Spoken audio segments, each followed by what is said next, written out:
नमस्कार दोस्तों, मेरा नाम है वरद विजय चौहान और मैं आप सभी का मेरे YouTube चैनल में स्वागत कर रहा हूं। दोस्तों, आज हम रिव्यू करने वाले हैं अक्षत गुप्ता लिखित द हिडन हिंदू, इस किताब का, इस ट्रिलॉजी का। वैसे आई थिंक रिव्यू ये उचित शब्द नहीं होगा इस वीडियो के लिए, क्योंकि जिस किताब की, जिस ट्रिलॉजी की 1 लाख से ज्यादा कॉपियां बिक चुकी है, आप यहाँ पे देख सकते हो। हर एक किताब पे मेंशन्ड है, हर एक वॉल्यूम में मेंशन्ड है कि sold over 1 lakh copies of trilogy. जिस ट्रिलॉजी की 1 लाख से ज्यादा कॉपियां बिक चुकी है, उसका हम रिव्यू क्या ही करेंगे, लेकिन फिर भी हम ये वीडियो बना रहे हैं। क्यों? खुजली और क्या। एनीवेज, इसके पहले अक्षत गुप्ता लिखित Naga warriors the battle of Gokul, इस किताब का भी रिव्यू हमने किया था। अगर आपने वो रिव्यू वीडियो नहीं देखा होगा तो उसके लिंक मैं आपको नीचे डिस्क्रिप्शन बॉक्स में दे रहा हूं। अब सबसे पहले देखते हैं अमेजॉन का वेबसाइट। अमेजॉन के वेबसाइट के थ्रू मैंने ये किताबें ऑर्डर की थी। तो दोस्तों, इसके पब्लिशर है पेंगुइन। इंग्लिश लैंग्वेज में मैंने ये किताब ऑर्डर की थी। इसके पेजेस है 762। इसका वेट है तकरीबन 520 ग्राम्स। बेस्ट सेलर्स रैंक में इसका रैंक है 573। 7th रैंक है साइंस फिक्शन बुक में, 15th रैंक है थ्रिलर्स एंड सस्पेंस में और 16th रैंक है फैंटेसी में। तो जब मैं देख रहा था, मैं एक्चुअली बॉक्स सेट ढूंढ रहा था। बॉक्स सेट तभी थोड़ा महंगा था। अगर आप इंडिविजुअली ये किताबें तीनों वॉल्यूम्स ऑर्डर करते थे तो थोड़ा सस्ता पड़ रहा था, और हम इंडियंस को सस्ती चीजें थोड़ी पसंद है। लेकिन हाल ही में अमेजोन का फ्रीडम सेल चालू हुआ, और फ्रीडम सेल में जब बॉक्स सेट की कीमत मैंने देखी तो मेरा द हिडन पोपट हो गया, क्योंकि जो बॉक्स सेट आई थिंक 660 या 650 का पड़ रहा था, वो फ्रीडम सेल के दौरान घट के 450 में आ गया डायरेक्ट। तो मुझे थोड़ा डिसअपॉइंटमेंट जरूर हुआ, लेकिन किताब पढ़ने के बाद वो जो निराशा थी वो पूरी तरह से गायब हो गई थी। दोस्तों, जिस प्रकार से हमने रामायण में सुना था कि जिस प्रकार से वाल्मीकि जी ने हर एक लोकेशंस के साथ वो स्टोरी, एक्चुअली स्टोरी या माइथोलॉजी नहीं बोलना चाहिए उसको, इसको हमारा इतिहास ही बोलना चाहिए। तो जिस प्रकार से वो इतिहास मेंशन्ड है, आज के टाइम पे भी हम उसे रिलेट कर सकते हैं। ठीक उसी प्रकार से अक्षत गुप्ता जी ने ये तीनों वॉल्यूम्स लिखे हैं, जहां पे 2020 का पैंडेमिक भी आपको दिखाई देगा, 2040 में क्या होने वाला है उसकी भी आपको थोड़ी झलक मिलेगी, और साथ ही में हमारे इतिहास में जो कुछ भी लिखा है प्रॉपर लोकेशंस के साथ आप टाइम ट्रैवल करोगे पूरा इन तीनों वॉल्यूम्स में।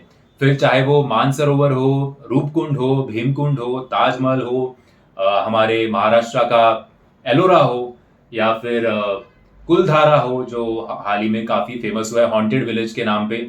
उसके बाद उसका जो क्लाइमैक्स है वो साउथ की तरफ, मतलब नॉर्थ से लेके साउथ की तरफ आपको ये सारी की सारी जगह जो है दिखाई देगी। आप पढ़ सकोगे, और जैसे आप वो जगह के बारे में पढ़ते हो, आप गूगल करते हो, आजकल वो काफी इजी हो गया हमारे लिए। अगर आपको किसी के बारे में पता नहीं है, हालांकि डिटेल में जब जब किसी भी चीज का, फिर चाहे वो एक अवतार हो या फिर कुछ लोकेशन हो, हर एक चीज को डिटेल में समझाया गया है, और उसके बाद ही स्टोरी आगे बढ़ती है। ये काफी अच्छी चीज है इस किताब के बारे में, कि जिसके वजह से हमारे पास में क्या क्या हो चुका है, अवतार क्या क्या है, या फिर ये लोकेशंस किस लोकेशन के बारे में बात कर रहे हैं, वो सारी चीजें पहले आपको डिटेल में समझाई जाती है, और उसके बाद ही कहानी जो है वो आगे बढ़ती है। वो विजुअलाइज करना काफी इजी पड़ता है, और उसके बावजूद अगर आप लोकेशन वो प्रैक्टिकली देखना चाहते हो तो आप साइड बाय साइड गूगल करके वो देख सकते हो, और जिस प्रकार से आपको इमेजेस गूगल पे दिखाई देंगी, आपको रियलाइज होगा कि ठीक उसी प्रकार से इसको, उन लोकेशंस को या फिर उन अवतार्स को इस बुक में लिखा गया है, जिसकी वजह से आप जो विजुअलाइज करते हो और जो इमेजेस आप गूगल पे देखते हो वो काफी सिमिलर होती है। ऑल क्रेडिट गोज टू अक्षत गुप्ता और उनके साथ जो भी टीम होगी उसको।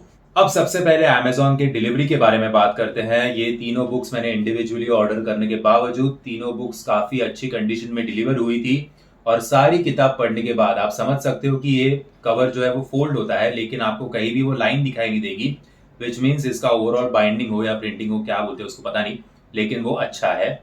और आप देख सकते हो कि एक भी पेज मेरे कॉपी में तो मिसिंग नहीं था, और प्रिंटिंग भी काफी अच्छी है, और एक भी वर्ड ऐसे डल प्रिंट नहीं हुआ है। पेंगुइन ने अच्छा प्रिंट किया है इसको। और कहा तो मैंने पढ़ा था कि ये रिसाइकल पेपर से बनाए गए हैं तीनों बुक्स। तीनों के तीनों बुक्स अच्छे वेल मेंटेन्ड है, और किसी भी कॉपी में कोई भी पेज मिसिंग नहीं था, ना कुछ प्रिंटिंग का प्रॉब्लम था।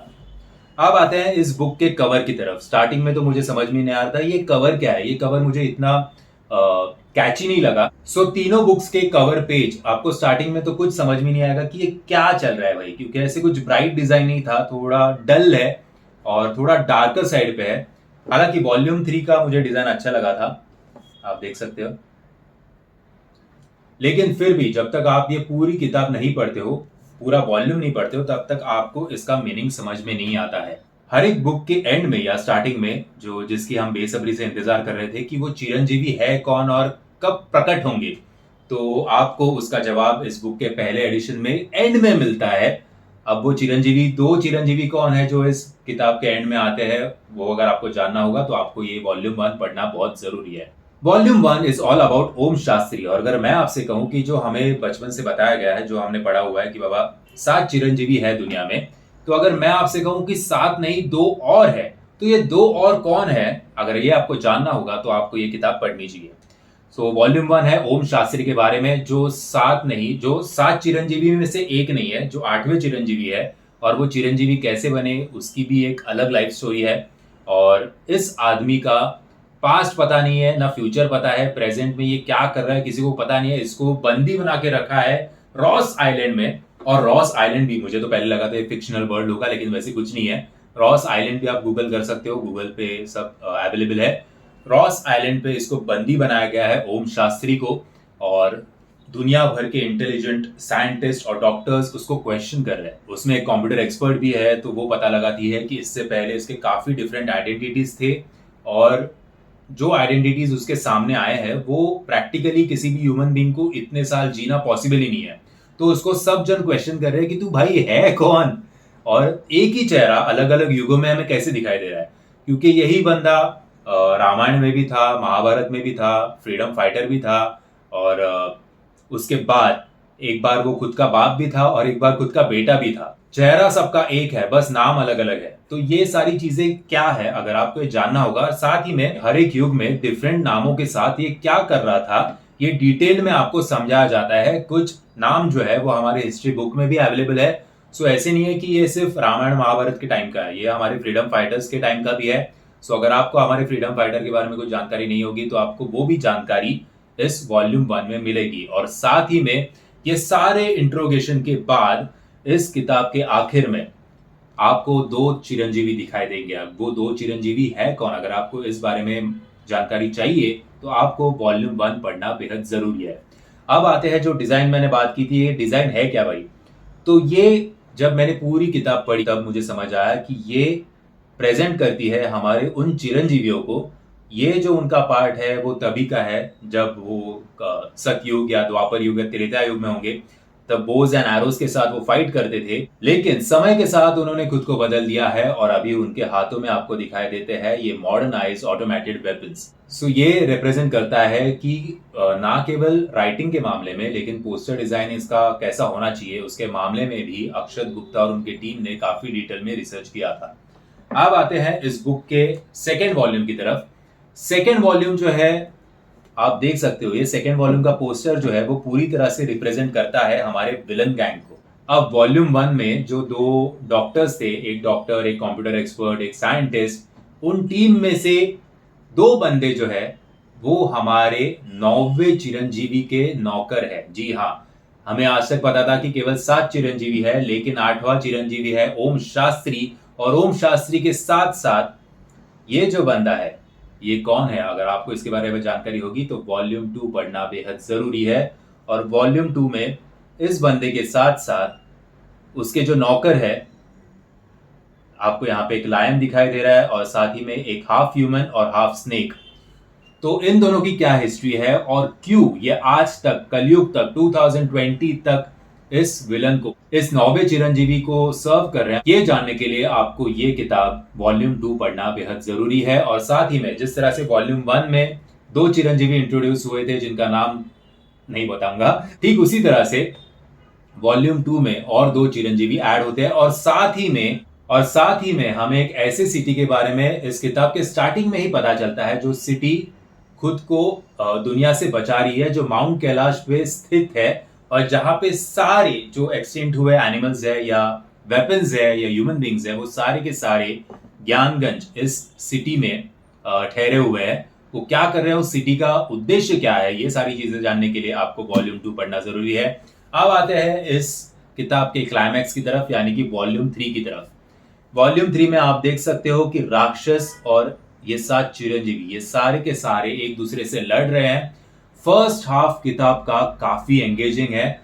एक ऐसा सेक्सुअल रिलेशनशिप आप इस किताब के स्टार्टिंग में पढ़ सकते हो जिसके बारे में हमें पहले 2 वॉल्यूम्स में कुछ आइडिया नहीं था, कोई भी जानकारी नहीं थी। और जब हम ये वॉल्यूम 3 में पढ़ते हैं और उसका लिंक जो वॉल्यूम 2 और वॉल्यूम 1 के साथ है, माइंड ब्लोइंग। मतलब जिस प्रकार से पहले हर एक लोकेशन की डिटेल में जानकारी, फिर हर एक अवतार की डिटेल में जानकारी, हर एक अस्त्रों की डिटेल में जानकारी, ठीक उसी प्रकार से जो ये रिलेशनशिप हमारे सामने आती है उसकी वजह से हम पूरी तरह से स्टंड होते हैं। वॉल्यूम 3 का फर्स्ट हाफ जो है, जैसे मैंने बताया कि जो सेक्सुअल रिलेशनशिप है उसके बारे में है। साथ ही में ओम शास्त्री खुद को फाइनली पहचान चुका है और वो क्या क्या करता है पूरी तरह से उसकी मेमोरी वापस आने के बाद, उसके बारे में वॉल्यूम 3 है। और वॉल्यूम 3 का मेजर लास्ट पार्ट जो है वो एक वॉर, एक महायुद्ध का है। सो इसके पहले मैंने कभी सोचा नहीं था कि अगर मैं कोई किताब पढ़ूंगा तो वो किताब पढ़ते समय मैं एक्चुअली वो वॉर विजुअलाइज कर सकता हूँ।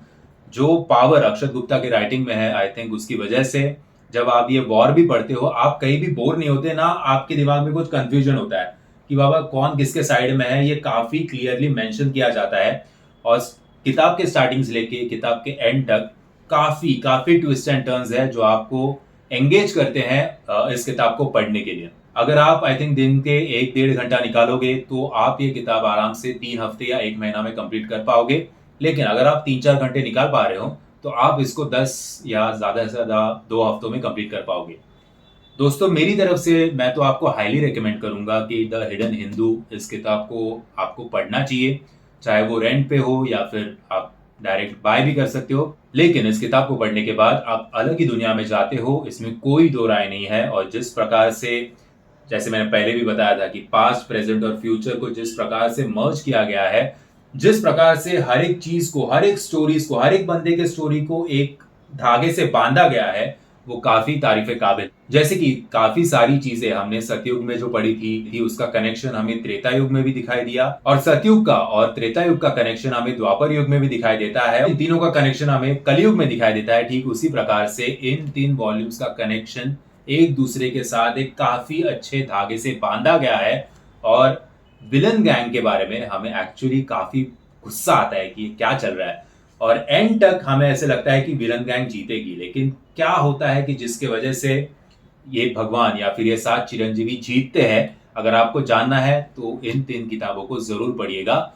किताब के बारे में एक शिकायत मुझे जरूर है कि यार 7वां चिरंजीवी, जिसके बारे में मैं काफी बेसब्री से इंतजार कर रहा था, उस चिरंजीवी का, उस भगवान का इस किताब में मेंशन नहीं है। अगर वो एक कैमियो दे जाते तो मजा आता था। वो चिरंजीवी कौन है इसके बारे में मैं आपको स्पॉइलर नहीं देना चाहता। मैं आपको रिक्वेस्ट करूंगा कि इन किताबों को जरूर पढ़ना, और आपने भी मेरी तरह उस चिरंजीवी को मिस किया होगा तो कृपया कमेंट्स के माध्यम से हमें बताइएगा। दोस्तों ये मेरे लाइफ की 6ठी किताब है, सो बुक रिव्यू मेरे लिए थोड़ी नई चीज है, तो अगर कुछ 19-20 होता है तो माफ कीजिएगा। आहिस्ते आहिस्ते मैं जरूर सीखूंगा और आपके लिए अच्छे अच्छे रिव्यूज अलग अलग किताबों के लेके आऊंगा। अगर आपको ये वीडियो पसंद आया होगा तो याद से वीडियो को लाइक, शेयर और चैनल को सब्सक्राइब करना मत भूलना। जय हिंद, जय महाराष्ट्र।